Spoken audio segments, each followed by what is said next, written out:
मित्रों, इस वीडियो में हम माँ दुर्गा और शेर की कहानी आपको बता रहे हैं। हिंदू देवी देवताओं के वाहनों के बारे में आपने अवश्य सुना होगा। हर देवी देवता का अपना एक वाहन है। जैसे शिव भगवान वाहन नंदी है, भगवान विष्णु का गरुड़, श्री गणेश का मूषक, तो माँ दुर्गा का शेर। कैसे ये पशु इन देवी देवताओं के वाहन बने और इसके पीछे क्या कारण था, इन प्रश्नों के उत्तर में जो कहानी छुपी हुई है वो बद्दी ही रोचक हैं। ये तो अवश्य है कि हर पशु वाहन की अपनी एक पृथक महत्ता है। शक्ति स्वरूपा माँ दुर्गा का वाहन शेर है, ये संपूर्ण जगत जानता है। उन्हें माँ शेरावाली भी कहा जाता है। आज हम आपको ये बताने जा रहे हैं कि कैसे शेर माँ दुर्गा का वाहन बना। इसके पीछे दो कथाएं प्रचलित हैं। माँ दुर्गा आदि शक्ति देवी पार्वती का ही प्रतिरूप है। देवी पार्वती हिमालय राज की पुत्री थीं। बचपन में ही उन्होंने भगवान शिव को अपना पति चुन लिया था, अतः वह सदा उनकी भक्ति और आराधना में लीन रहती थी। विवाह योग्य होने पर भोले शंकर को पति के रूप में पाने की, जिसमें सारे देवी देवता, आर्षिगण और शिवगण सम्मिलित हुए। विवाह उपरांत उनके दो पुत्र श्री गणेश और कार्तिकेय हुए। भगवान शिव को पति स्वरूप में पाने के लिए कई वर्षों तक किए गए कठोर तप के फलस्वरूप देवी पार्वती का रूप सांवला हो गया था। कामना में वह एक ऊंचे पर्वत पर जाकर तप करने लगी।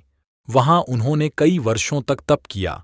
उनके तप से प्रसन्न होकर शिवजी ने उन्हें दर्शन दिया और स्वयं को पति के रूप में प्राप्त करने का वरदान उन्हें प्रदान किया। इसके उपरांत दोनों का विवाह बद्दी ही धूमधाम से संपन्न हुआ। एक दिन कैलाश पर्वत पर बैठकर हास परिहास करते समय भगवान शिव ने माता पार्वती को काली कह दिया। स्वयं के लिए काली संबोधन सुन देवी पार्वती रुष्ट हो गई और गौर वर्ण की प्राप्ति के लिए कैलाश छोड़कर तपस्या करने वन में चली गई। वन में एक वृक्ष की नीचे बैठकर वे कठोर तप करने लगी। इस बीच एक दिन एक भूखा शेर भटकते हुए वहां आ पहुंचा।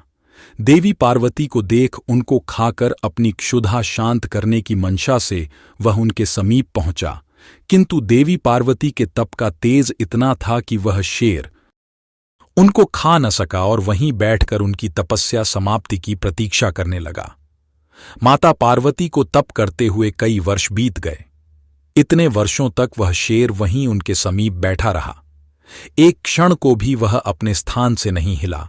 अतः देवी पार्वती के तप से प्रसन्न होकर शिवजी ने उन्हें दर्शन दिए और गौर वर्ण का वरदान प्रदान किया। वरदान प्राप्ति उपरांत शिवजी के निर्देशानुसार देवी पार्वती गंगा के तट पर पहुंची। गंगा में स्नान उपरांत उनके भीतर का काला स्वरूप देवी के रूप से बाहर निकल गया और उन्हें गौर वर्ण प्राप्त हुआ। तब से उन्हें माँ गौरी भी कहा जाता है। उनके काले स्वरूप को देवी कौशिकी कहा जाता है। जब माता पार्वती स्नान कर बाहर आई तो अपने तप स्थल पर एक शेर को बैठा हुआ पाया। बाद में उन्हें ज्ञात हुआ कि उनका भक्षण करने आए शेर ने उन्हें अपना ग्रास नहीं बनाया और इतने वर्षों तक उनके समीप बैठा रहा। इस तरह वह भी उनके तप में सम्मिलित रहा। प्रसन्न होकर वर्षों तक तप में साथ देने वाले शेर को उन्होंने अपना वाहन बना किया। तब से ही माँ दुर्गा का वाहन शेर है और उन्हें माँ शेरावाली भी कहा जाता है।